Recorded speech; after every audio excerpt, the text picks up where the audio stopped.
And can you Excellent. see me okay? I see the going live countdown. I do not see you. But you can hear me. I can hear you great. Okay. Cool, cool, cool. I'm going to refresh my pages to see if it's streaming. They're Yes. saying propagating right now underneath your LinkedIn.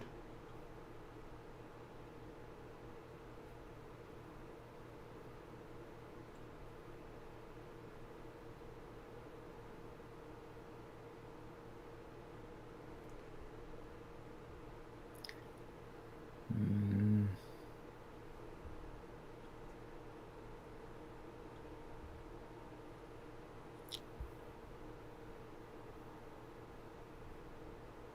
Huh. Well, luckily we gave them the. All right, I see the countdowns live on my profile, which is good. All right, so now let's go over to yours. yes, it's working on my profile Okay, and it and is my public. personal page. All right, great. And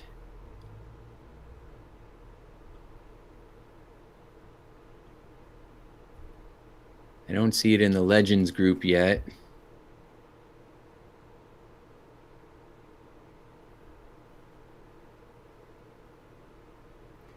All right, we're at the countdown's at 250, so we're. I just want to be cognizant of it because it's automatically going to shift to the two of us once that um, is the case, and then we will be live. Okay, cool. Um, so far, LinkedIn's still saying that it's starting, but it doesn't have the ability to click on it. So maybe go over to your LinkedIn page and just see if you can navigate there. Mhm. Looks Um, like YouTube is correct. Great, Exciting that it's all working. great, great, great. Oh, well, blow me down because we are live now with the audio.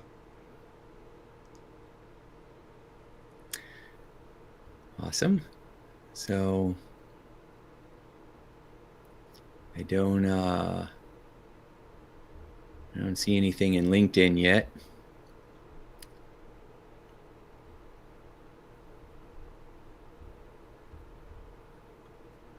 That's okay. We got YouTube and Facebook, and if we can figure out the LinkedIn, Well, figure- it says it's working on it, that it's starting up. Hopefully, that well, hopefully it'll figure it out. yes. Either way, we're gonna have a good time. Yes, sir. So we got a little bit of countdown happening. That's right.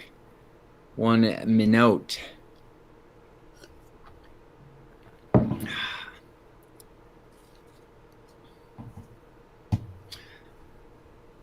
I'm all warmed up. I just had an interview with Jennifer Hill on her Awake TV program.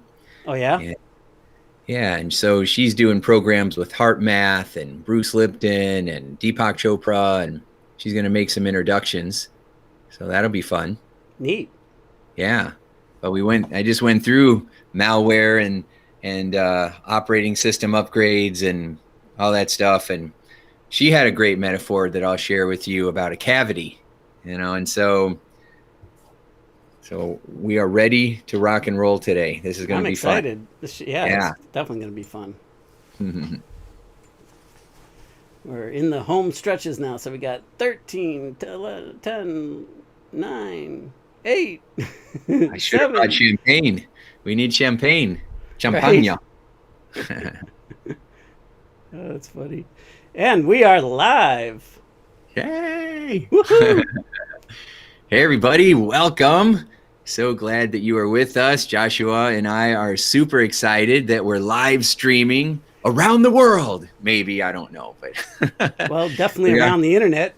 around the internet. That's right. We're on LinkedIn and YouTube and Facebook and wherever else you may be watching us. So welcome.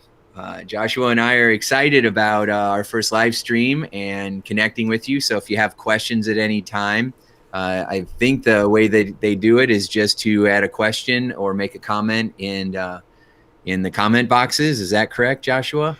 Yeah, depending on where they're watching, the thing that we have to and bear with us because we are going to have to bounce between different tabs depending on where you happen to be tuning in. So, like if you're watching on YouTube, then we'll monitor the comments on YouTube, and if you're watching on Facebook, Tim's profile or his public figure page or the group or whatever, we just have to go between some tabs here and monitor them so that we can see what's going on. But we will do our best to engage with you and answer your questions and get better as we go here. Yeah. So let's go ahead and jump right in then, right? We want to be laser focused with our training today and the information that we share with you so that you get the most out of it.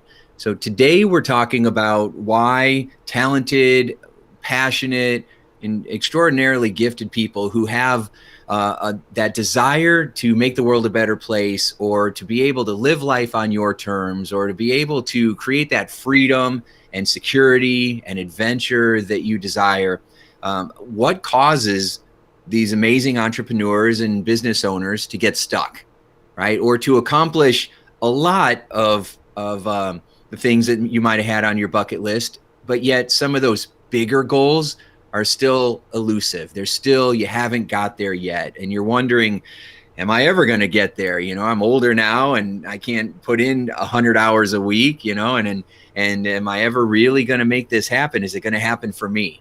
And Joshua and I have been working on those, finding solutions to those kinds of questions and really going deep, really trying to figure out what is going to turn things around and give you the fastest results possible, give you the most amount of impact so that you can create the shifts that you need and make those big dreams come true. And you probably hear that a lot because everybody and their brother is an internet guru now. And so, but we've been working at this really hard for a long time. And you will find that if you stick around, that the information, the insights, and the strategies that we provide you are different from just about anything else that's out there. So, Joshua, we started talking about what you think. I mean, you've been working with, you know, like top level entrepreneurs, like, you know, you've been hanging out on Necker Island with Sir, you know, Richard Branson. I mean, that's a pretty big deal. I mean, most entrepreneurs think that you have won when you get to that level, right? And so when, you know, you have found that people get stuck, and you had told me one time that you had a math formula with X, Y, and Z. You want to share that formula for why you think that talented entrepreneurs often get stuck? Well, I let me just back up and say that I think one of the valuable pieces, as it were, with when I was on Necker Island, I was miserable. And playing the game, I was this big shot and I thought I had it made and everything. But really, in reality, I wasn't happy. Life wasn't what I wanted it to be. So, you know, a typical thing that I know you deal with a lot with your clients. But I think that oftentimes what we end up drilling down on and what we think is the problem isn't really the problem, but it makes logical sense that we're like based upon everything that we know. And, you know, and what I can just say is, like, it took me 32 years to become a millionaire for the first time. And then once I made the money the first time, and I was always, you know, of the frame of mind, because everybody told me this, you know, the first million is the toughest. Once you do it once and you prove it to yourself, you can do it again and again and no big whoop. Well, sure enough, like, I had to know that I could do it again and again, because over the next 10 years, I made and lost millions, not once, not twice, not 3 times, but 4 times in that 10-year period. And so I think a lot of times, like, my definition of success was not really what I thought it should be, because I wasn't satisfied. So I believe that that's a piece of it. But anybody that's ever seen me before is going to recognize this little metaphor that I use. But this when the problem is not the problem, is here's the deal. Like, we look at this rust and we say, well, let me just paint over the rust. Let me get some spray paint and get the fanciest spray paint and do it up. And what happens is that if you don't clean off the rust, well, what happens is that underneath that paint, it's not too long where you've given that rust a chance to bubble up to the surface and to, come back to the way it was, and worse, because the core issue is the rust, and not getting rid of the rust. Doesn't matter how much we paint it, how many different ways, and how good we are at painting it, and who we get to, teach us to paint. And I think that a lot of us as entrepreneurs, and a lot of us in professional success in general, is that we are going about these creative ways to paint over rust and to make it look really good. And for a minute, you paint over it, it's good. It looks great, at least to the surface, but underneath, nothing's changed. And in fact, generally speaking, when you paint over rust, you're giving it that space that it needs to actually fester and really eat away at the metal that's the base there. So, when you talk about the XYZ, I got to give credit where credit is due. I first heard this from Rich Sheffrin, and what he talked about was, and it was just some of his brilliance, just off the cuff. And I don't know whether he ever explained it like this again, but when he explained it this way, it resonated with my approach to life. And he said, you think the problem is X, so you're doing Y actions to solve the problem that you think is truly the problem. And it makes good sense that you're doing that. But really, the problem is Z, something completely different or a broader scope.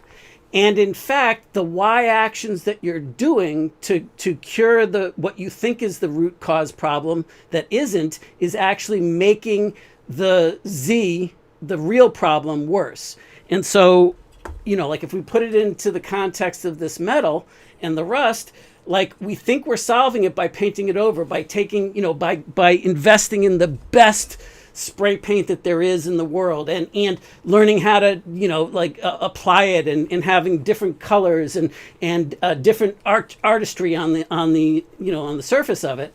And in fact, what's happening is that we're actually making it worse, because we're protecting the environment where it can now bubble up. So it's right in alignment with your Obeos, your one belief away operating system, and the mental malware and those concepts. And until we really address some of those issues, whatever metaphor suits you, go with it.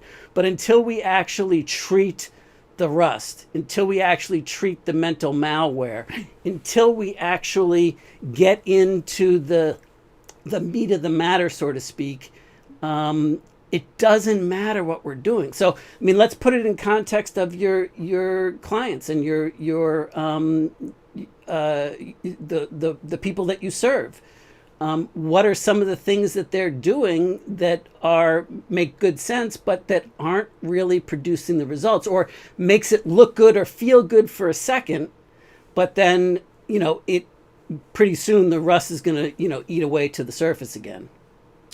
So I love that metaphor with the rust and then painting over it. So let's go ahead and apply this like you said. So if we're talking to an entrepreneur, you and I are both entrepreneurs. Anybody that would be watching this is somebody who wants to make a bigger impact or wants to live life on their terms. We don't want to work for someone else or the status quo. We want to be able to have the best life we can have, right? And so if you are trying to create that next level of income, or achieve your goals, or trust people more, have a greater inner peace with whatever it is that you've already accomplished, so that you can actually just be happy instead of always feeling like you got to get the next thing, then we think, well, to get X, to have those goals, we have to do Y, which usually for entrepreneurs is find the latest sales funnel, or the new marketing techniques, or I got to be a Facebook ads expert, or I should start a better YouTube channel, or no, I need to write books. No, I got to have autoresponders. No, I need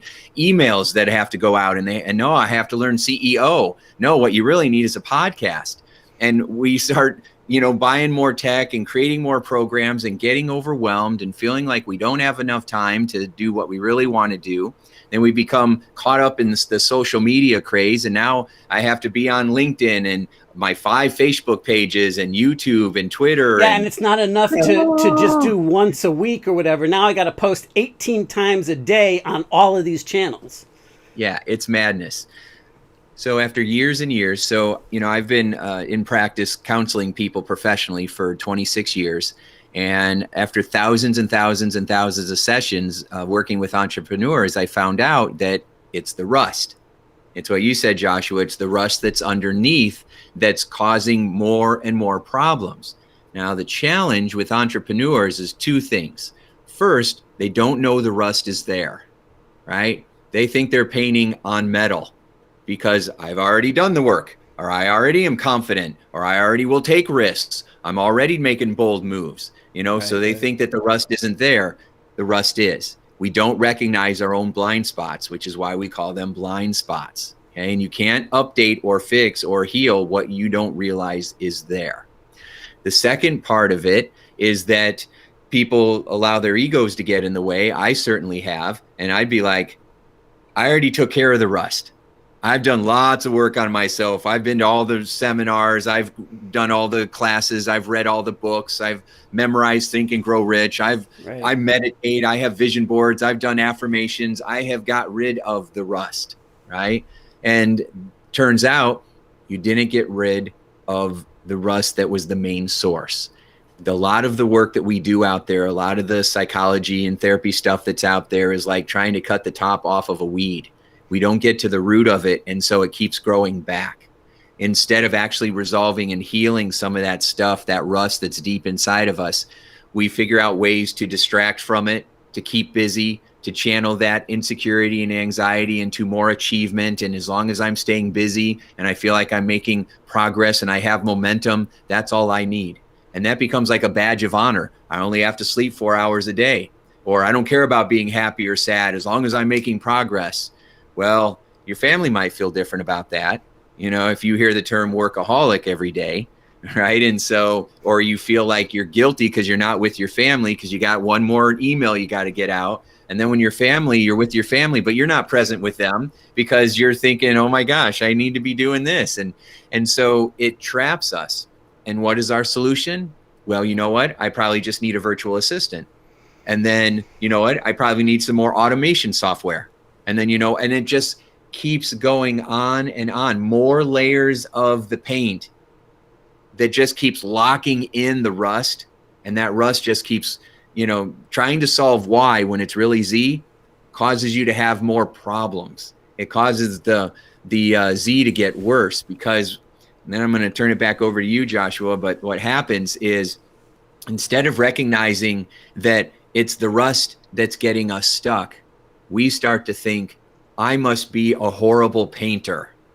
What's wrong with me? Yeah. Why can't I get this to stay? I must not be doing something right, instead of realizing that we're painting on rust. Well said. Well said. Well, first of all, Max Alicious, what's up, man? Thanks for tuning in. I appreciate it. And it's been a long time. So, and one of Tim's son's name is Maximus. So you're in good company, Max Alicious. Yes, you are. But so I just wanted to acknowledge Max. He's a bud that is watching on my profile at the same time. Anyway,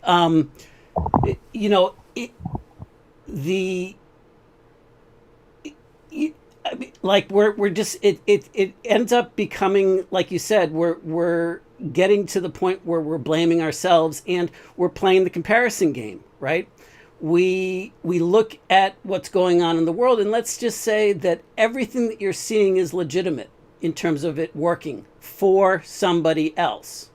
But then you go and apply it, and it's supposed to be some cookie cutter, method or application that's supposed to be work the same for everybody, and it doesn't work for you the same way. And now you see everybody else supposedly doing wonderful things with the exact same things that you're struggling with. and all those podcasts and the YouTube and the different social medias and the ad accounts and the different ways of doing ads in the ad accounts and whether it's Facebook or YouTube or the GDN network or native platforms, whatever it might be, or offline, all of those things. And instead of actually diving deep on what it means for you and asking, number one, first and foremost, like, what is it that you want to do? Like, what would make you happy, fulfilled, and fully engaged for the rest of your life to be working on? And let's work on that first and foremost, because oftentimes we choose goals, I think, out of the like we let the outside world push on us and dictate to us what we should define success as. And if you stop and get real clear about what that means to you and make sure that you include like the lifestyle aspects of it, then I think that's really important. And so, I'm just trying to put this into some context for everybody, because I really don't know what your viewers are struggling with the most, but I do know that it's not that the programs necessarily that they've been installing in their operating system don't work. It might just be that you've got internal conflicts. For example, like with your malware is it's another way to approach the same thing that I did with the Rust analogy. But the malware ends up being like attacking the operating system, and instead of enhancing it, it's dividing it, right? And it's just, like any virus or anything that's under attack, it's taking up the space, but it's not taking it up with expansion. It's taking it up with more and more limitations. So let me jump in. Let me jump in and ahead. lay the foundation for that real quick, because that's right. But they might be like, "What do you mean by malware?" So your smartphone, right? Your smartphone is a computer, and it runs applications, right? These apps, and these little apps are programs that are supposed to make your life better, right? Or more entertaining or more impactful. And sometimes the apps are great, and sometimes they're a big giant waste of time. Your phone also has an operating system that runs underneath all the programs that allows the programs to work effectively. Unfortunately, there are also things called computer viruses, or what we call malware. I used to call it malware, but my 13-year-old keeps correcting me, so it's malware. Okay, like we're from Boston. Okay, we got some malware here on our phone, and so I apologize to everybody on the East Coast. So with this malware, it goes in and it infects the program's abilities to run effectively. Right. So all of a sudden I download malware into my email, and now my email's not working, and it's creating chaos and havoc and right. Why can't I get it to work?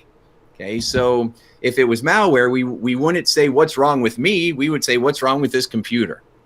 Well, human beings also have an operating system, and we also run mind apps. We call them beliefs and habits. Right. And so our beliefs and our habits are being run automatically in our unconscious mind.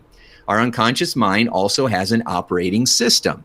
This operating system allows us to show up in the world in a way that is based on the beliefs that we have and the habits that have been developed. So unfortunately, we also download human malware, what Joshua and I call mental malware.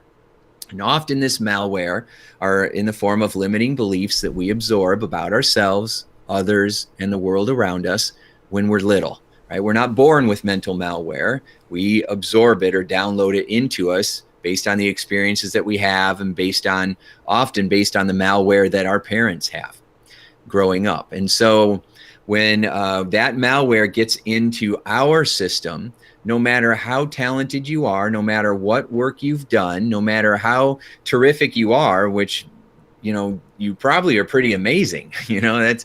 Joshua and I attract pretty remarkable people into our world, but still the malware won't allow you to reach your full potential, or it's what's sabotaging you or what's keeping you stuck.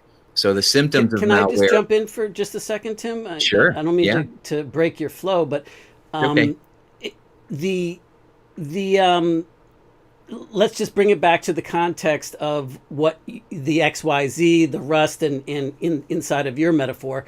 And Yeah. let's say, so if you're unaware that you've got this malware, that you've got these viruses bubbling under the skin, or under the surface in your mind, and because the problem is that it's unconscious, right? So Right. like if it's unconscious, by definition, you're not able to see it until you're trained on how to do that. So you're like, well, if I don't know, then it's not affecting me. Yes, it is, because what ends up happening is that you will enroll in one of those programs. You'll get a new SaaS app program that you sign up for. You'll go over to this person's training program. You'll take this coaching program. You'll do this podcast, and all of that makes good sense. But what you're doing is you're treating the symptoms that you're feeling as a result of the malware creating havoc in there. And instead of being able to have a clean space, whereas if you had like a clean space and there was no malware, there was no things running, those self-sabotage patterns, those severe big patterns, not just one or two Z limiting beliefs, but like some core stuff like you were talking about earlier, with that often gets ingrained into us very, very young. Like I discovered one for me that got ingrained when I was literally 60 days old. And it wasn't till like very late in life that I actually figured that out. But it was there, and it was unconsciously controlling me without me even having a clue that what was going on. And so from there, what ends up happening is that, well, I for me, like with that 32 years to become a millionaire the first time, and then the next 10 years, millions made and lost in between multiple times.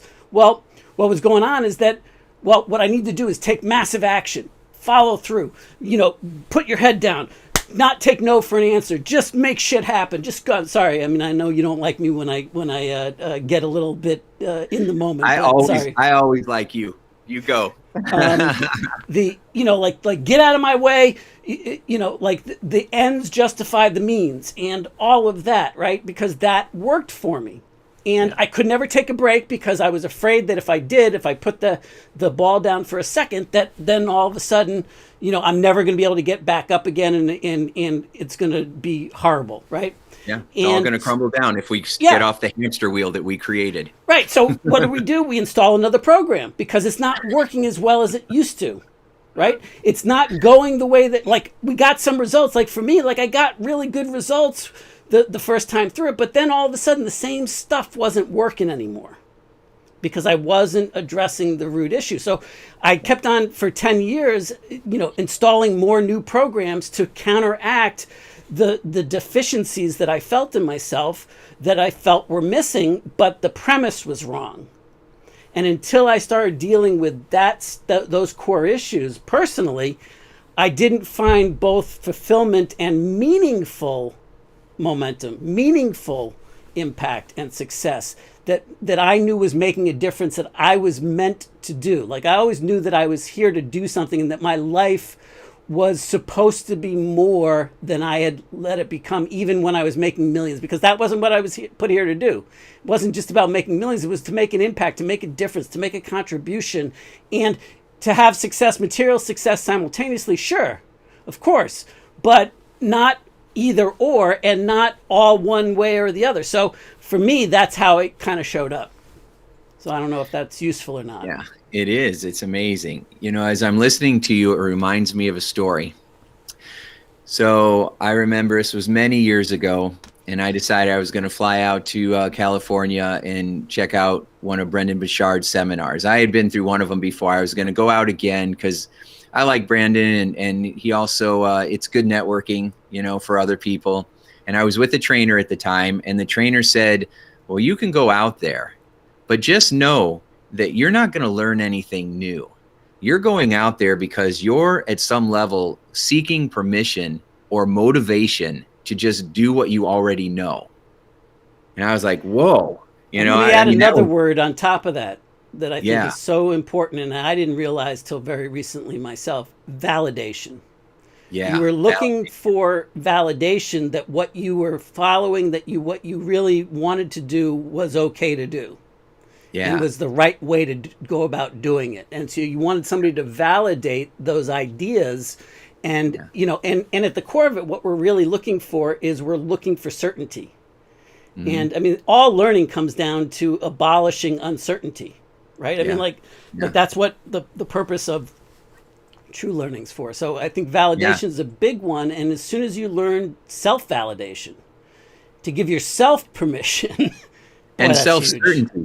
self-certainty, because you're Yeah. exactly right. I didn't know it, but I was looking for certainty because my biggest fear was always getting stuck and then not knowing what to do and then feeling like, see, It you wouldn't really aren't work. smart enough to What if figure it it out. doesn't work? Yeah. Yeah, you really aren't as smart as you think you are, or all that law of attraction stuff is crap, and you've been buying into a lie this whole time. And so, I didn't really understand. I thought, no, I need new marketing tools. I need new sales strategies. I need new ways to know how to, when to post on Facebook. That's what I really needed, which is not what I needed.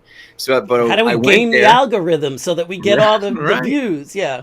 Yeah, yeah. This is the secret sauce. So I flew out there and it was a good program. And I came back, and a few days after being back home, I'm sitting there and I'm looking at what I'm doing. And I'm like, oh my gosh, my trainer was right. All the stuff, I knew what I should have been doing all along.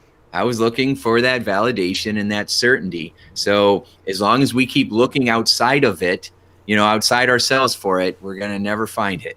Did you experience when you're out there, maybe it wasn't at Brendan's, but maybe in certain situations? I know towards the end when because there was a point in time towards the end of that 10-year push where I was spending literally about seven figures attending masterminds and going through all of those things to feed myself, to improve myself. But really what it was is I was installing another program to make, but what finally got me to stop and take notice of it is like, I was like, I could probably facilitate this better than they can. And I can probably make a bigger impact than is being made right now.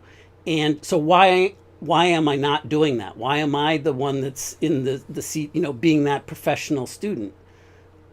Yeah, a lot of us are in the audience probably because of our desire, our insecurity, our ego, and our confidence and wisdom. We're like, why aren't I on that stage? I could be doing a better job than that. And that's a great question. And the answer is because you're not allowing yourself to. And most people will be really angry when they hear that. They're like, what are Yeah. you talking about? I'm doing everything I can. I've Yeah. The worked on world myself. is, yeah. Yeah, yeah. But again, when you learn to go within, that's when you never go without. And if you're still feeling stuck in some way, it is because there is malware inside of your mind that still has not been removed. Right. And so someone was telling me, she gave me another metaphor today. Her name's Jen. And she said, it's kind of like having a root, you need a root canal.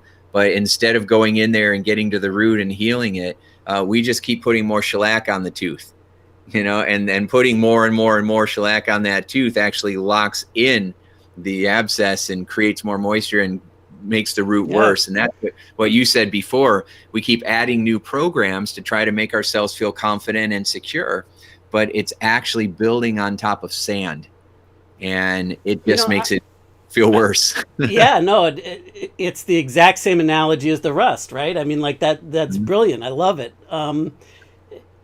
The thing that I think at the core that we should really break down, and the distinction here is when you're internally deciding versus externally, extrinsically, when the circumstances, when the world is pushing on you and you make decisions out of the outside pushing in versus the inside to the out. And I think it's very common when you want to know what the certainty, when you're not sure, when you want to guarantee, you're saying, well, I'm looking outside myself at what so-and-so says, or what this, this video made a lot of sense to me. I should be doing that. I need to be doing that. Well, instead of you getting right with you and deciding where to go from there. And I believe, and you're much better at being able to explain this from the clinical point of view, but I believe that's referred to as an internal locus of control versus an external locus of control. Yeah. And anytime we are making decisions from an external locus of control, Hmm. that's when things are temporary. And what the malware does for us is it tricks us into believing, and that if you're getting pissed when you hear that like it's like you're stuck because of that. Well, then it's very. I would venture to say, and I don't know the exact circumstances, but if that annoys you, if that ticks you off, then it's probably because you've got malware that's clouding your judgment, that's not letting you see that it is an external thing, and you've actually identified that external thing as being what is the control of how you're allowed to feel, how you're allowed to think, where you're allowed to go. But you don't see it because it's unconscious, because it's malware, and it's now operating, it's now deeply ingrained in your mind's OS, your mind's operating system, or I love the obeos Hmm. operating system. What The is obeos? What does that stand for? one belief away OS, or operating system. But I like the way that it implies obey OS, because the OS is going to be what is the controlling factor once you get the malware cleared out, right? Once it's operating functionally, then it controls all else. If the malware is there, then it doesn't matter how many programs you install, how many security patches, how many upgrades that you give to your operating system. It doesn't matter, because it's still going to be held down, and you're still going to have the same, general results. You might get some temporary relief, but in short order, it's going to bounce back to the exact same, scenario that it once was.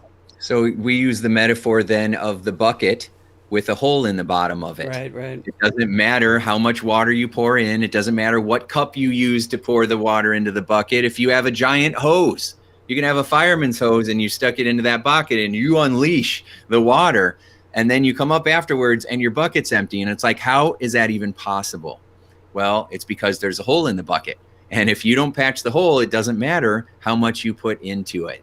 And so it's very important. Now, I've been working with very high performing people and teams for years, decades. And every time someone says, well, it ain't a belief and it isn't because of this or that, it always is. You know what they say? I never would have thought it was that. Or I had no idea. Right. Or I can't believe something that happened to me in second grade. When my dad looked at me one time and said, you will never accomplish anything in your life, that somehow, when I'm 45 years old, would cause me to blow up my business, or would cause me to spend so much time smoking or drinking that, I'm not following through on the stuff that and calling my clients back, the way that I should be. And people just don't make that connection, because in our world, we don't talk about it. We try to push it down and forget about it. We just ignore it like it was something we went through. It's a bad dream. We want to get through it, but it shows up. And even with people who have accomplished a lot and have attained the material side, a lot of these people are my clients, and they're struggling to trust others. They're still struggling to be a collaborative leader, because they're afraid that they can't let people get too close. Or they're still having imposter syndrome or feeling like a fraud. I got 500 people that I can be leading, and I'm holding back because I'm afraid I won't know enough, or I'm going to disappoint them and let them down, which is definitely malware. I'm not good enough to be able to add this value, and I don't want to disappoint people. Yeah. Right? That's malware. And there's different layers of it. That's why I think the malware is such a great example, because I would venture to say that anybody that's done any kind of personal development work in their life, and I would venture to say probably all your clients, all your students, everybody that's probably watching us falls into that category. So what that means is that they've gotten really good. They've beefed up their operating system. They've done every upgrade imaginable. They're installing new programs because they are constantly growing. They want to constantly improve. And yet they're still not where they know they want to be or should be. They're not, they're not into that space. But it's because those are the real issues that are at heart. But it becomes normal, right? Like my thinking or my frustration with people that believe in the law of attraction. Now, I'm a big believer in the law of attraction, so don't get me wrong. I'm a big believer in, what we attract, what we put out there comes back to us. However, the part that I don't think people discuss enough is that ignoring something is not getting rid of the malware. Just because you ignore it doesn't mean, just because you got used to it, just because it's not in your consciousness every day, does not mean that it's not operating still, destroying things in the background, and those patterns, those self-sabotage patterns aren't still there, aren't still operating there. And it's just because you turn away from it doesn't mean that you're not, that it's not influencing your results. And anybody that has ever heard me is probably tired of this quote, but it's one of my favorite in life. And so I wanted to share it again. It's from Carl Jung. And he said, until you make the unconscious conscious, it will control your life and you will call it fate. So anytime somebody wants to argue with me or anybody else that what's happened, I believe, is that they've gotten used to the things that they don't like in their life that are pushing in them from the outside, pushing in, but they have forgotten that they've gotten used to it. So it's become a part of their core operating system, even though it's been damaged by the malware. So it's now invisible to them and it's unconscious. They don't know that it's going on, but it's still influencing them. And they're now still want to call it fate, that why they're not able to get the results that they want to get or feel the way that they want to feel. A lot of super successful people hate what they're doing. And they hate their employees, they hate their customers because they're just not satisfied, but they're scared to shift and or to shift themselves or to shift the business or to to go out there because of what? Well, anytime you say because, now you're looking outside yourself to the circumstance, and that circumstance is now you're not seeing it until you stop and make that bit of unconsciousness. So I would just suggest that you use the word because as a little cue to say, hey, wait a minute, do I have something unconscious here? And the cool thing about this is as soon as you see it, as soon as you own up to it, you don't have to, it's not about blaming yourself. It's just about acknowledging it, just looking at it objectively, not having it mean anything about you, about the situation, or about just seeing that it's going on, that you're allowing an external circumstance to dictate how you're supposed to behave or how you're supposed to feel or think or whatever. And as soon as you see that, you might not be able to change it right away, like with your tools they can, but as soon as you make that unconscious conscious, that's by just watching it. It doesn't take work. You just got to look at it and say, oh, holy crap, I had no idea. Yeah. And stop judging it, and it goes. I mean, there's nothing to, there's nothing for that malware to latch onto anymore. Yeah, sometimes just having the self-awareness that that's there can be a game changer. You're like, whoa, I had no idea that I had that running theme going, and that makes sense. Why I keep holding back in this situation, or why I keep losing my temper in that situation. It makes perfect sense now. So again, like we said, we can't, you can't fix what you're not aware of. Right. So, I remember if I think back over the last few years when I was trying to find my next new coach that I wanted to hire that was going to help me take my game to the next level, right? And I remember a couple of them I was just talking to, and I remember one person, she was very successful, and as we were talking, she said, well, I can definitely hear several self-limiting beliefs, coming out of you in our conversation. And I was like, what? I'm like, okay, well, that can't possibly be right, because I'm the guy that wrote 6 books on beliefs and, and stuff like that.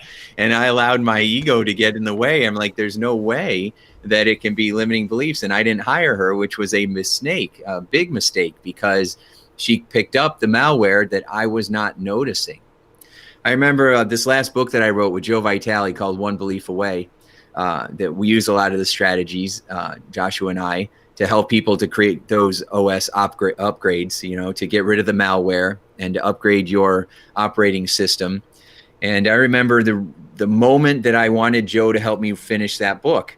It's because as we were talking, I think I was interviewing him on my podcast, and I said, Joe, And this was like, right when the pandemic started hitting, and I lost all my keynotes, and I was trying to figure out how to make my business go bigger online. And I was really struggling. And I said, Joe, do you think that some people are just luckier than others?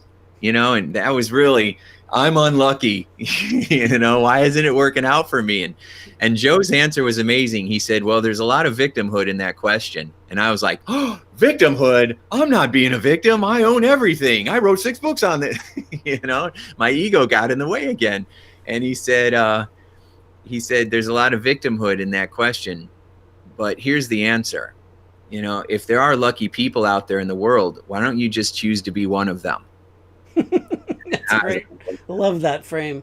Yeah. Oh, I just want to say hi to Gene Roberts. Sorry, Gene, I just saw you posting on my profile. Gene's a client of mine and Tellman's, and she's awesome. Thank you for tuning in. And she says, agreed, good info. I'm not really sure at what point, because I missed at the point that you actually were commenting there, because I wasn't on the right page. So I apologize, Gene. But if you want to like what you found eye-opening about what just that just triggered you to say, good, I agree, we'd love to hear it, because I think it might be useful for everybody.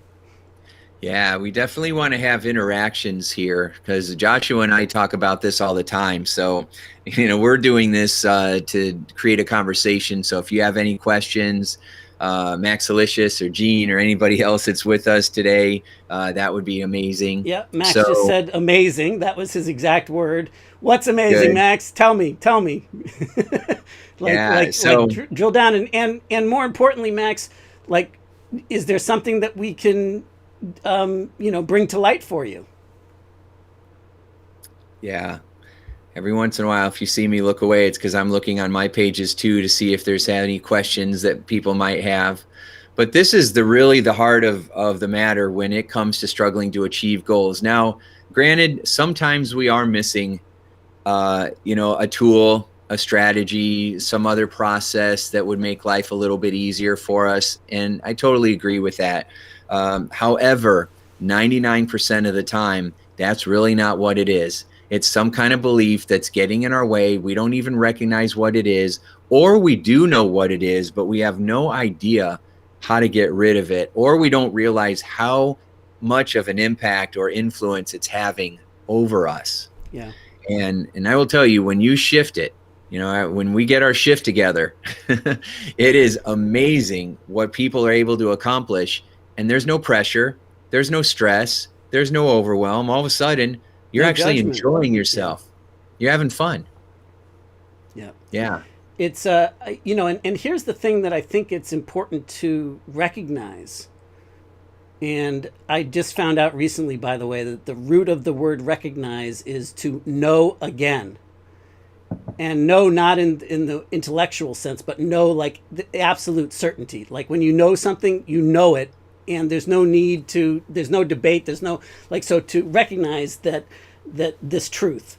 And the truth is, my estimation is, at any rate, is that you probably have more than enough tools, more than enough resources, not that you can't ever use improvement on those things, but you've done so much of that work that if you did a little bit of work in the malware department, that all of a sudden, all those tools that you've been investing in for your, my guess is your entire life, if you're anything like me, that all of a sudden you can direct that in new ways, and you get, multiplied results that are beyond all reason. It's always been kind of amazing to me personally. Like when I first got into the expert teaching game, it was after I actually had a bunch of success in the online world working behind the scenes. And then I produced a program on how I did that, 4 or 5 years after that. And during that time, I had built a book of business over 50 million in gross revenues. And then I developed the program out of that to show people that. And it always amazed me, because there was always people that it was their holy grail. Like it was exactly what they needed at the right time to have the success that they wanted. and the same information delivered in the same format, the way that it was delivered to the person that had the big breakthroughs, that those people didn't have the success with it for whatever reason. Well, it wasn't the materials, right? Because like where you are in that saying, when the student is ready, the teacher will appear. The funny thing to me is that on the other side of that is, and maybe you all have experienced this yourself, is that when the opposite is true. Like, have you seen people that on fire with the most asinine ideas and following some program that has no hope of ever working? Like, it shouldn't work, and yet they find massive success with it because of where they're at. Like, for them, it was exactly what they needed, and boom, they decided to turn it on. So the power there is astronomical, and I just wish that like people would give themselves and each other a break, because stop beating up on yourself. Like, you've got more than enough. My guess is that you're already way smart enough than you need to be for the rest of your life to make the kind of impact that you want to make, to have the kind of material success and, spiritual success, fulfillment, to make the difference that you want to make. You already have all those tools, right? Not to say that they can't be enhanced and made better, but what if all you had to do was subtract the stuff that's pushing down on top of you, and assume that you've got this greatness? And so let's see what you're working with, because chances are you've been doing this your entire life. I don't think this is anybody that's tuning in that this is resonating with in any way, shape, or form is not this is not their first go round at working on themselves in some capacity or another. Max just wrote a bunch of comments. So let's see. You guys, this day, this moment is exactly what's going on in my head right now. I just pulled over on the highway so that I could type this. And then his next comment was, this conversation needs to be Zoom or a phone call. I don't type that well. That's funny. Well, be safe. Do not crash your car, Max, because I'm looking forward to catching up with you again, man. Yeah, Max stay has got safe a on the phenomenal road. story. Yeah, Max stay delicious. safe on the road. So that's awesome. And so, yeah, we'll do whatever we can in the format to be able to cause conversations, right? So instead of just typing in questions, we'll figure out some other format if we need to be able to actively go back and forth. But you're right. This is, I think, the most important stuff that entrepreneurs and business owners, sales professionals, I mean, you can be watching this and maybe you're not an entrepreneur. Maybe you work for a company. Maybe you're a realtor, or, working for a company in a leadership level, and you're just trying to figure out how to get out of your own way or maximize the productivity and output of others, which often isn't really about them. It's about how you're coaching them. And that comes back to our malware that we don't know is there. Right. But let me give you a couple of examples, because I think that Joshua did a really good job of breaking that down. So there was someone that I was working with, and she had all the tools and all the strategies, and she had built a wonderful program, and she was not letting it go live. She was not clicking the button to go live. And all she had to do was click the button and it would be live. And she fretted for months about it. So she had the program, it was really good, and she didn't have to do anything else except click a button and it's live. And she was not clicking that button because of her malware, right? What if it doesn't go well? What if nobody buys it? I'd rather spare myself the disappointment or humiliation or frustration of not putting it out there than to put it out there and nobody buys it, right? Because what does that mean then? Well, it doesn't mean anything except maybe you need to tweak your message or get more people to know that it's there. But what we think it means is that nobody loves me. Nobody likes my stuff because they don't like my baby that I put so much time, sweat, and blood energy into, that means they don't like me, right? And that's old malware. And so, I have a lot of people that have said, when you put your first version of a program out there, of course it's not going to work, because you got to figure out, how to make it work. The other analogy that I use is that goes with this is that a lot of times us entrepreneurs, because we want to stay busy and productive, it makes us feel secure. We go outside and we dig a 1-foot hole looking for oil, there's no oil. So we start a second 1 foot hole. There's no oil. So we another and another and another. And by the end of the day, our yard is full of 1 foot holes. We're dirty. We're exhausted, right? And we're frustrated because what's wrong with me and what's wrong with this? And it's really none of it is wrong with you. You just didn't drive deep enough into one of those holes to hit the oil. And so many times I've told this to Joshua, well, I'll launch a program and I put so much work into it. I get 3 people to sign up. I wanted 100 people to sign up. So I drop that program and I start creating a new program and a whole new funnel and a whole new email campaign instead of taking that program and driving deeper. And that's a very common problem. Yeah, you're not alone. I do the same thing. It just shows up differently, right? I mean, like for me, the way that it shows up is that every single business model that I've ever built is scalable to hundreds of millions of dollars. But that's not what I'm gifted at. I'm gifted at going from an idea to the 3 to 5 million mark. That's my sweet spot, right? But I can't help but build a business that's able to sustain, that has the legs to go into the 9-figure range, right? And what often ends up happening is because I get bored with it, or I get like onto the next thing that I find, intriguing and inspiring from within for me, is something shiny, right? Yeah, or I mean, just like legitimate, like, okay, I proved to myself that I could do that. What's next? Mm-hmm. And then what ends up taking place usually is that some of those breakthroughs that I pioneered will get copied. Unfortunately, sometimes it's inferiorly copied, and then they leverage it to heights that I never could imagine taking it to, but it's still based on the foundation of what I put together, and they just took that to the next level. And sometimes it's just legitimate, like they're better at managing from, like something that's already going, like the 3 to 5 million mark, and scaling it to 20 million, 50 million, 100 million, etc. Yeah. So whether you're trying to make, $50 million, or you're just trying to make, $50 to cover your bills, right? We want both. And so I get fed up a lot of times hearing these people talking about how much money they're making every single day and week and month and all that other stuff, which so much of it is hype, or they've done it one time, and now they're selling it as though this is the one secret sauce, which it isn't. Can I tell you something about that always blows my mind too? Even if that's the gospel truth, even if it's absolutely the case and it's legit, so what?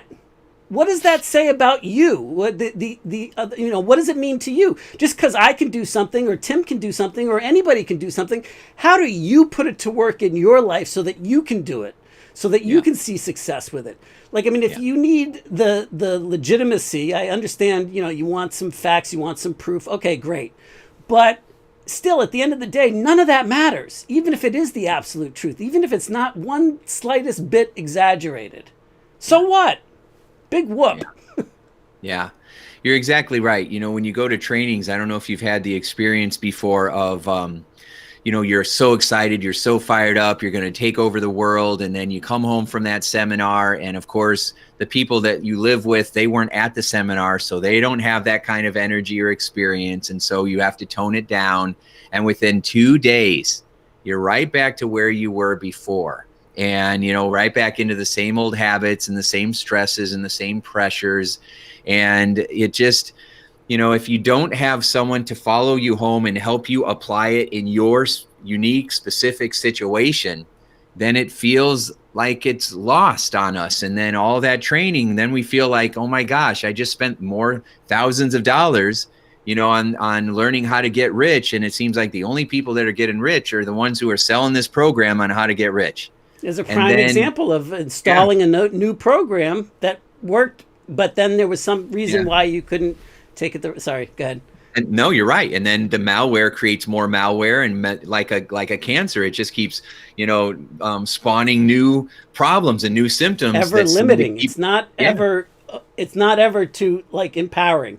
It's always ever limiting. So it's contracting on you. It creates more self-doubt, and then it causes us to say, why even bother? And then if you ever found yourself saying, I just can't get the energy, that I just can't get fired up again, I've lost my mojo, you didn't lose your mojo. It's the malware is causing you to think that you're going to do all this work and it ain't going to matter anyway. It's not, it's just going to end up being the same thing or another failed, program in your digital library that's collecting dust that nobody wants because, you're not good, and I've had that so many times, and so many people that I've coached and so many friends have been there as well. And it's challenging. And if you're not an entrepreneur, if you're not a business owner, if you're not a leader or sales professional in that way where you have to keep yourself motivated, people don't get it. They don't get it. They don't understand the pressure. They mock you for being on your phone or your laptop all the time. They don't understand what you're trying to accomplish. And that causes even more pressure, because then it just makes us wonder why the hell we're doing all this, why we're killing ourselves, why we're putting ourselves out there, why we're accepting so much unbelievable uncertainty, and risk. Why are we putting ourselves through this? Maybe, my wife has told me, and it's killed me many times, why don't you just go get a real job? Right? And so I've this heard the is a real job. thing. Yes, Right. this is a real job. And, nobody was complaining when I was raking in those hundreds of dollars. So, but when you're or more, yeah, or more, right? But when you're not, all of a sudden it goes down. And this is another pattern. I know you've went through it, Joshua, is that it's fast or famine. No, feast or famine, right? Feast, yep. You're skyrocketing, everything is going right, and then all of a sudden nothing is going right. Then you get fired up and it's going right, and then nothing is going right. Well, and that's a prime example of the malware, yeah. Yeah, it evens. Go ahead. No, I was just going to say that's a prime example, because what's going on is that every time there's feast, well, you've forced you've overcome it with sheer willpower and force. Yeah, and that's your talent.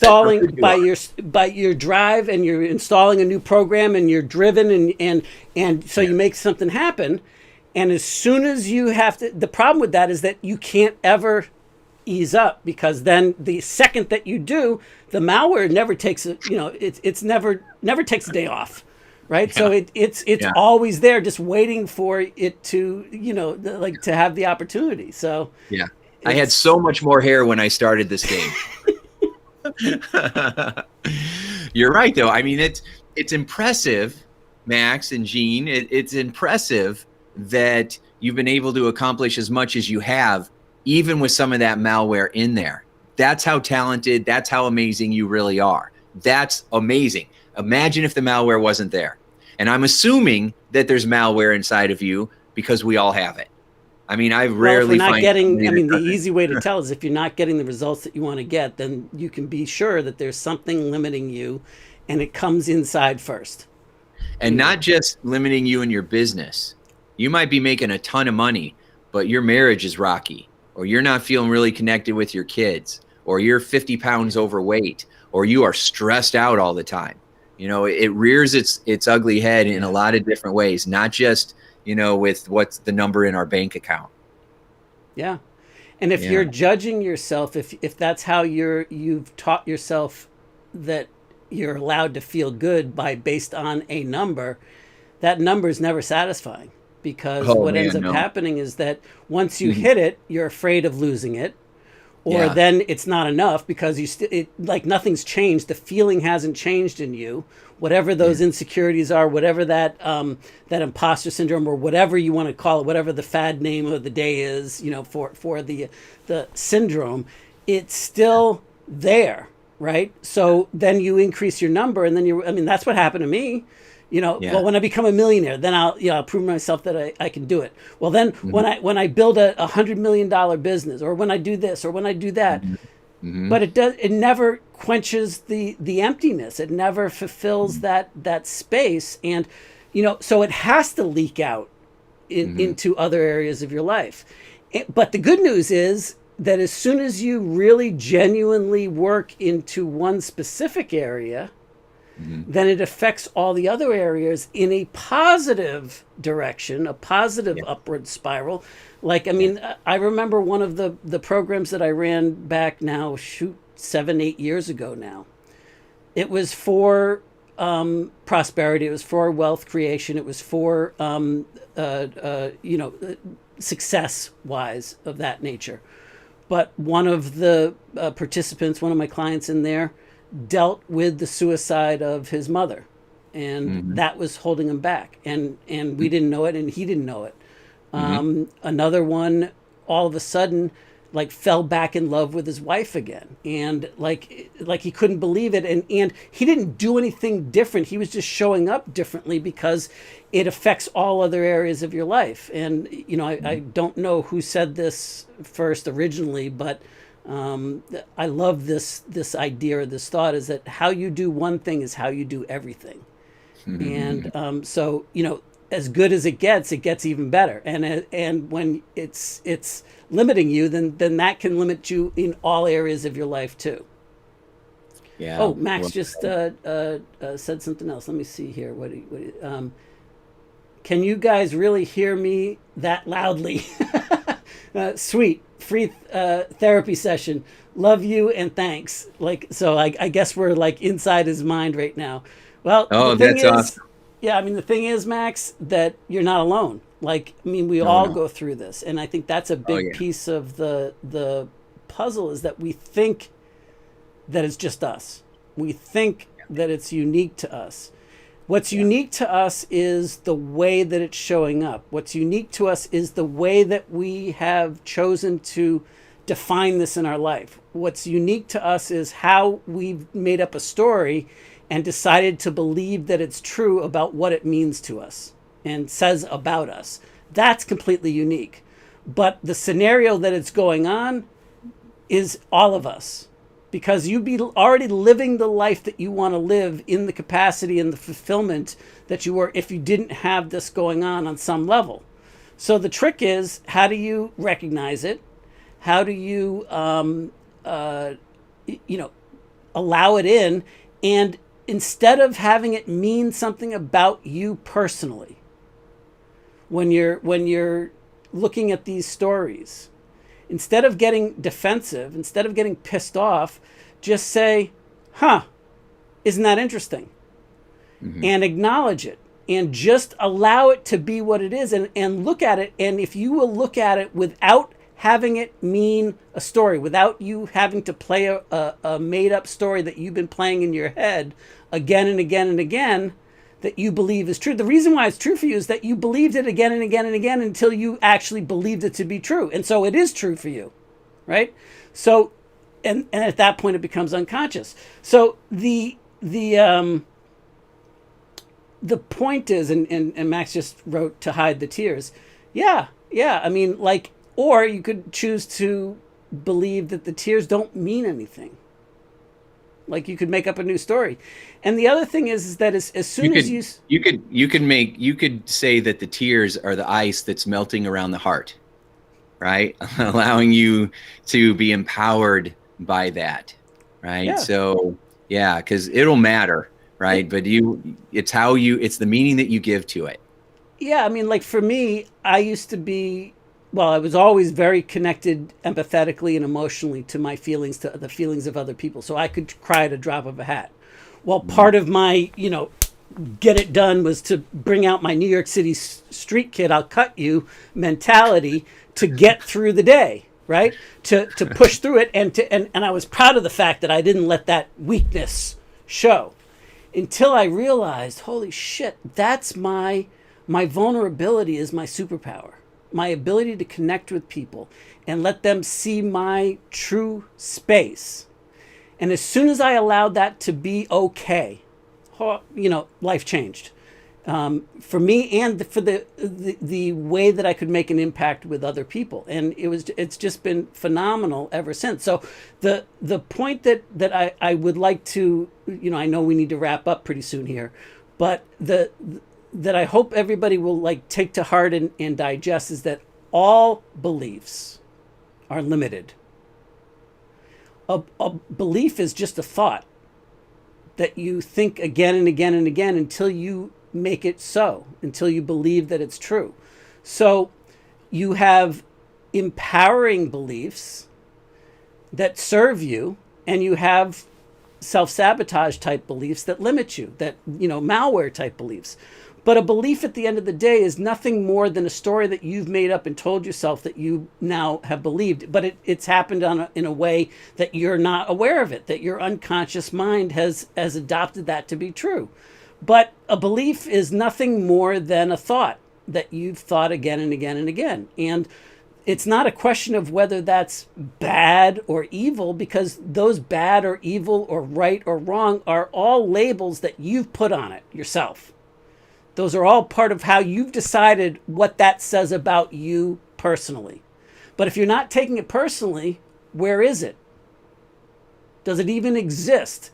If you truly don't take it personally and you look at it objectively, does any of it exist? So are you then free? I'm not saying that you need to give up the empowering stuff. I'm just saying, like, if you are in the moment able to see the truth for what it is at the bare level, at the bare metal, like got rid of the rust and you got down to the bare metal, and you can see the truth for what it is, and you decide that you can make up any story around it that you want to, well, then why not make up an empowering one? Even if it's even more empowering than the one that used to serve you, it can serve you even better. Yeah, it's really good. It's really good. I love it.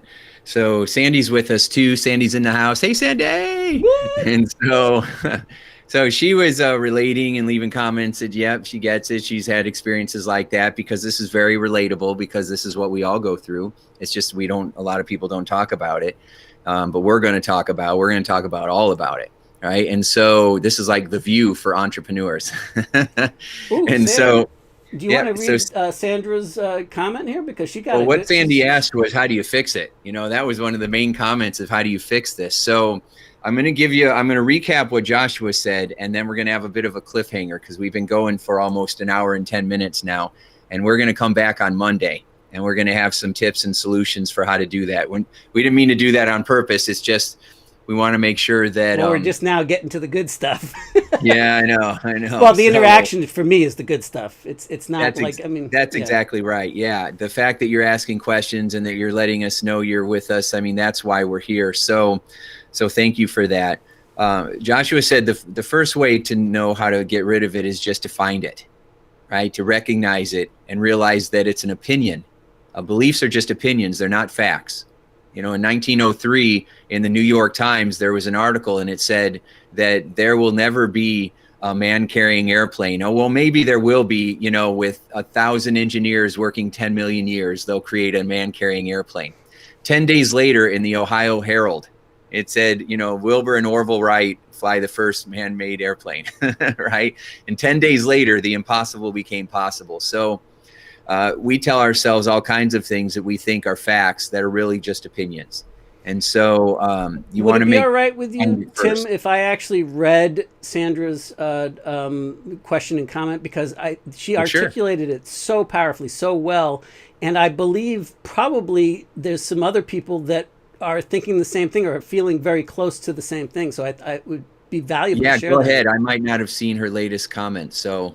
So she said, I agree totally with what you are saying. And I know that one thing that gets me to give up sometimes is the constant barrage of emails offering to fix me, and fix in all caps.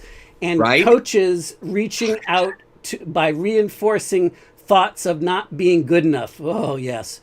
And, yes. And they all want to charge you $5,000 and they don't even know who you are yet. Right. That I get so sick of them, she continues, that I get so sick of them and say to myself, I do not want to become one of those. Oh man, there's so much here, so much good stuff. Like Tim, go to town on this one. Oh my gosh, Sandy, that's brilliant. I don't know where you're seeing the comment, but I'm not seeing it in my thread, but that's brilliant. And you are so right on with that. It just gets force-fed, especially with the pandemic. Everybody went online. Everybody's doing Zoom calls. Everybody is now, suddenly the coach who has the answer. And Joshua and I are not trying to say that we have all the answers. We just noticed that everybody's selling the same stuff, just with a different package and a different graphic, but it's the same stuff. And we realized that, wait a second, it's not the paint and the paintbrushes and the power sprayers. That's not really what it is. And that's what everybody's selling, is the paint and the sprayers. It's like, wait a second. No, it's the rust that's in there. Nobody's really addressing that. And Sandy, you're a talented coach, and you know that with your clients, what gets them stuck is their beliefs and what's in their head. And so that's how it is for all of us.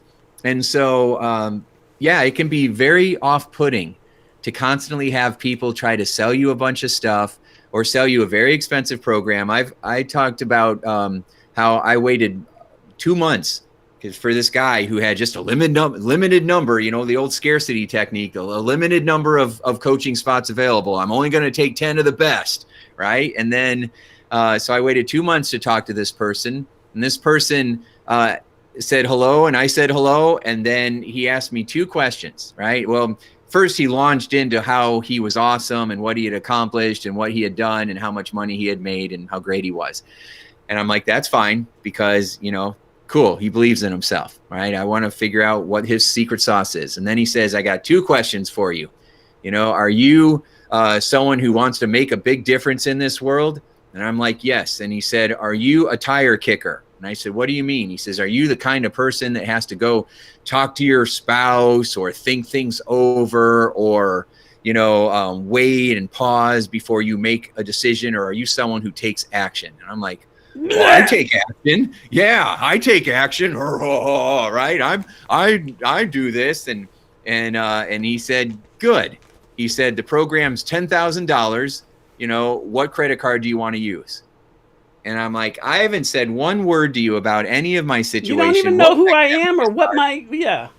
He didn't ask me anything about me. He just went right into a sales pitch and right into my credit card numbers. And that is so common that it turns us off.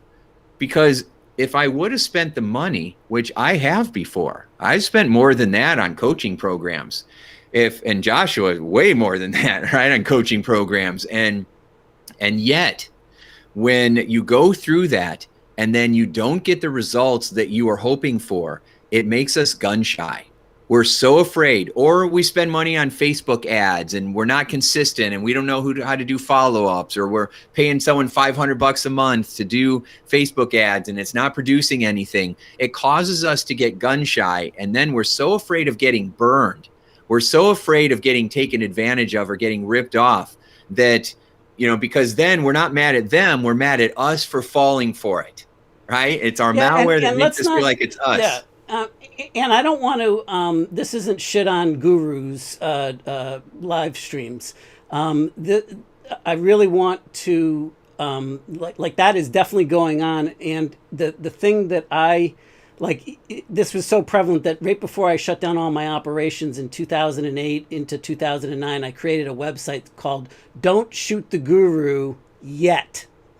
And it was all about, like, how do you take and sift and sort and make sense of it? So the point that I think is really important to that we can all get lost in is that if you make it about them screwing you or behaving in a certain way that you can't stand, then it's outside of yourself. It's external. And you are allowing that to influence who you say your stories are about you. And you're choosing to get pissed off, and regardless of whether it's true or not, because it probably is 100% accurate. But how does that show up for you? And it doesn't mean that everything in the right context isn't the right thing for the right people. Now, I'm not talking about stuff that, you know, has no hope of ever working on God's green earth. Like, I'm talking about like legitimate things that'll work. Well, it doesn't work for everybody all the time in every situation unless you know how to, you know, mold it to your needs, to what makes sense for you. So, you know, my advice is that I put filters in place. And when I go through my emails and I see all that stuff, because I'm right there with you, man. Sandra, I am the same way. And I never met a deal that I wasn't excited about, or that I didn't get, pumped up and that I didn't want to enroll in. That's one of the reasons why I purchased all the personal development stuff, because that's who I am. Like, you got to keep me off of AppSumo and off of GoDaddy, because I will spend hundreds, if not thousands of dollars, because I'm excited about all those things. So I get it. And what I did is I just put a filter in place, and I decided that, like, here's my criteria for whether I subscribe to anything. And like, you probably are doing it to a degree right now. Like, in your emails, you sort your emails by a hierarchy. Some of them you look at and you say, click, click, click, click, click. How many of them can I click and delete immediately? Like, I can't get off the list yet because I purchased something from them, and if I unsubscribe, then I'm going to lose access to what I already purchased. So I got to stay on their list. But my job, as soon as I get my emails downloaded, is to click through them and delete them. Well, great. That saves me a headache, because I now know that there's nothing that I want from them in those current emails. The only reason I'm there, that's, one level of filter. Then the other stuff is, like, when somebody rubs me the wrong way and I get that oh yuck feeling, unsubscribe. Done. I'm not missing out on anything, because guess what? I can always resubscribe later. I can always, find something that resonates in my heart. And then there's always those, like, 3 or 4 people. And it really is people in my email inbox that I stop, and it stays in my inbox, and it gets starred, and I don't ever move them to a file until I actually read them and consume them and digest them, because they've built up so much equity with me, and they resonate with what I'm looking to create in the world. And like, Seth Godin is one of them. He goes in that pile.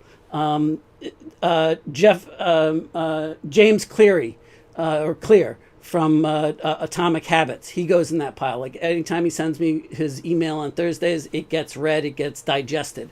Laura Belgrade. Oh man, if you don't know who Laura is, I highly recommend going and subscribing to her email list. She has a website called talkingshrimp.com.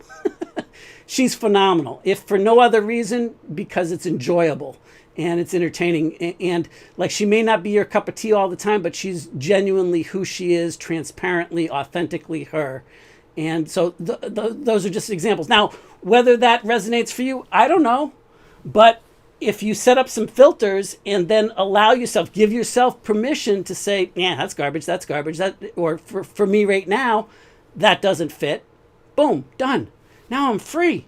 Like, I got the control inside of me to make the decisions by who I let inside of my mental OS system, and to inspire me that feels good right now. And if somebody shifts and they go from one to the other, or one to the other and then back again, then I shift with them. And there was a time where I totally unsubscribed from all of Seth's stuff because it was distracting me in a way that wasn't serving me. Well, but now it really resonates with me, so I'm back on his list, and I digest everything. It's meaningful to me when I get an email from. So anyway, that might be some help. Yeah, it helps. Oh, and Sandra says, yes, I do that. But I do find that nagging feeling that, why should I try to continue to grow when it seems everyone else is doing it? Well, because you're not everybody else. You want to grow. You want to do something in a different way. You want to make an impact in a different way. So, of course, you don't want to do that. But does that become a reason why you don't get to live the life that you deserve, that you want? Only if you say so.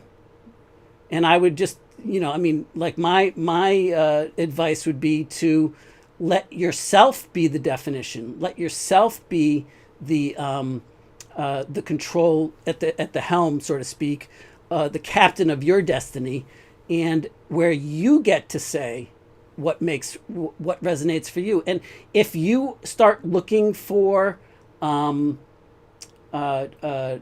those people that do resonate with you, like I see that you just put in that that you open Tim's emails. Awesome. But what you'll find is that as you start to resonate with and you get real clear about what's right for you, you'll find lots of people like that you couldn't see before because you were so dialed into looking for those people that were pissing you off, just being real blunt, that you don't have any mental capacity to see anything else. And now all of a sudden you can see, yeah, I agree. Sandra just wrote, but I do not want to play the social media game and try to keep up with it all. Great. No. Not saying Yeah, you have to. Yeah. That was Seth doesn't relief. Do one. Tell him the story about what Seth told you. Yeah, I was talking to Seth because I had him on my podcast, and so I was able to ask him some questions, and I was talking about how it was exhausting trying to keep up with it all, and he said, Tim, you don't have to do that. He says, I don't use any social media. I don't post on Twitter. I'm not on Facebook. I don't do things on LinkedIn. And he says, and I'm doing all right. And how all right? I was like, here's the thing. Yeah. I just want to point this out. If you start typing into any browser window his first name, the first thing that how that auto fills in on Google, like makes a suggestion, his name pops up as the suggestion. SETH. And so that's how well known he is, because of doing it his way, making a contribution his way. Yeah, he said he learned to be contrary. So what everybody else is doing, he just does the opposite, and that's what makes him stand out. So you don't have to do all the social media. You follow me on Facebook and all that stuff. I'm not even posting on there anymore. I got tired of it, and it wasn't creating the impact, and it was keeping me from what I wanted to do. So the other point I want to circle back with real quick was, I think you had wrote in the comment that, why should I do this when everybody else is doing it? Well, because there's going to be people out there that are really only going to be able to connect to the way that you help them. They're really only going to connect to the stories you share, the metaphors that you have, the way that you care about them and their life. I remember a long time ago, I was thinking, why in the world should I bother creating personal development programs, because Tony Robbins did it already, and he was the man, and he did it the best, and why bother, right? And until one day someone said, I hate Tony Robbins, and it was the first time I ever heard that, and I'm like, what? Because I love Tony, and they were like, yeah, I can't stand him, his energy and the way he's doing that, and I realized that there was a whole bunch of people in the world that didn't like him. And then I realized there's many more people in the world that have never heard of him before, right? We think everybody knows him. Most of the people in the world have no idea who that guy is. And so, us coaches and entrepreneurs and leaders, there's very few of us compared to the 8 billion people on the planet. So no matter how many people are doing maybe the exact same thing that you are doing, there's still so many people that will never be served, that will never be cared for, that will never be empowered unless you show up. Now, that's not on you to do it, but you can use that for inspiration if you choose to. Absolutely. Well said, Tim. And likewise, you can also use it as an excuse to be stuck and be limited and be pissed off. I mean, whatever you decide to make up the story around it is going to be true for you. So all I would suggest is that why not make up an empowering story that's going to serve you and bring you closer to where you want to go, where you say you want to go.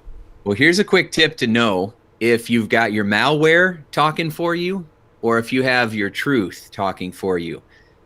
Say whatever you say, and then notice, does it make you feel lighter or heavier inside? If it makes you feel heavier because you're angry and ticked and frustrated or resentful, if it makes you feel heavier, that's your malware talking.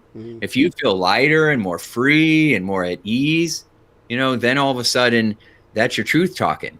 So if you think, what, I'm not going to do social media and I'm not going to write these programs because it's already done and I'm going to go do something else, and you feel light inside from that, then maybe that's where you need to go and you do something else that's fulfilling for you. But I know you. So if you would say, well, I'm not going to do the coaching and do that other stuff, something will not be settled inside of you, because you do want to add value and your programs are valuable. And so, you getting out into the world is going to be what gives you that lighter feeling inside. Yeah. Amen.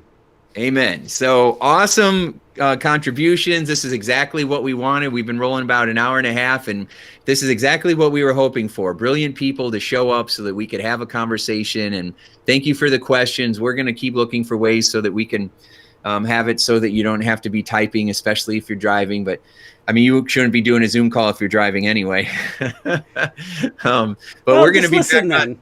Yeah, we're going to be back on Monday and with some more ideas, some more tips, another strategy for how to get rid of malware. And we want to just give you all the tools and strategies that we have. And then if you need help down the road, you can join and enroll in one of our programs that we're doing so that we can get in there and help you get rid of the malware and then personally apply what you really want to your life. Between my experience and Joshua's experience, we're a very powerful team. And we can help you with, help you to really connect the dots, and that'll be awesome. But our goal is to give you as much free information as possible because that's how we roll. We don't back up. My goal is not to make them any smarter. My goal is not to give you lots of free information. My goal is to help you, empower you to make a change, to shift, to see the transformation in your life that you want to see. And oftentimes it isn't anything to do with the information because, like I said, you're already smart enough. Yes. But are we on Monday? Are we at 2:00 Eastern Standard again? Yeah. Yep. We're going to show up consistent, same time, same bat channel, so that you know where we are. We want to be your favorite show, and you're going to be our. Just a little hint: the more that we get, you see how good this got in the last 45 minutes because there was interaction, because there was real life stuff going on, and we were able to be there with you guys. So the more that you can be here with us and encourage other people to engage with us, the better it's going to be for all of us, because it's going to draw questions out, it's going to draw answers out that are going to be useful to both all of us. I mean, myself and Tim included. So I really can't wait for that, because that'll be fun. Yeah, the power of a group. It's so much more effective than just being doing individual sessions. Having a group dynamic is extraordinarily powerful. I mean, Joshua or I could have been doing this on our own, but we teamed up because there's just more power in it. You put our brains together, and then we put our brains together with Max and Gene and Sandy and everybody else that will attract to this. Wow, it's a new body of work that new clarity. Yeah. Yeah. I got so excited I hit my microphone. Yay. Outstanding. All right. So any closing thought here, Joshua? My anniversary is tomorrow, so I'm looking forward to that. Thank you. That's awesome. Yeah, fun. Yeah, so I'm excited about that. My wife Kathy and I tomorrow makes 22 years that we've been married. 22 years. That's wedded amazing. Bliss. Yay! Good. We still kind of like each other, which is cool. That is very cool. Yeah. So, talking about relationship malware, that's a whole other topic. But it's all interconnected, man. It really is. You can't help but influence all of it, by working on one aspect. It's a spider web, Yeah, that's exactly right. Well, thank you everybody for being with us today. It was awesome having you, and we look forward to, if you can come back on Monday, that'll be awesome. If you can share it with friends who are like you, right? Yeah, pass the link around, because this recording only to people that are like you. Don't let it get around to anybody else. Well, I mean, people will find it if they like it. I mean, who you would want to share this with, because they would appreciate it. Don't try to force it on somebody that ain't buying it. Yeah, I mean, that's a really good last bit of wisdom. We're not trying to fish the whole ocean. We really want to hang out with people who are like us, that lead by value, who want to make a difference, who are excited about helping each other, and who are wanting to grow at the same time that we're teaching, right? As opposed to thinking that we know it all, because we don't. I mean, Joshua might, but I don't. Not by a long shot. Yeah. So anyway, so we're super excited that you were with us today. Thank you, Joshua, for being here today. Jim. Thanks for including me in this. This is awesome. It is awesome, and we'll everybody have a wonderful weekend, and then we'll see you back Monday, 2 p.m. Eastern time. Awesome. Thanks, everyone.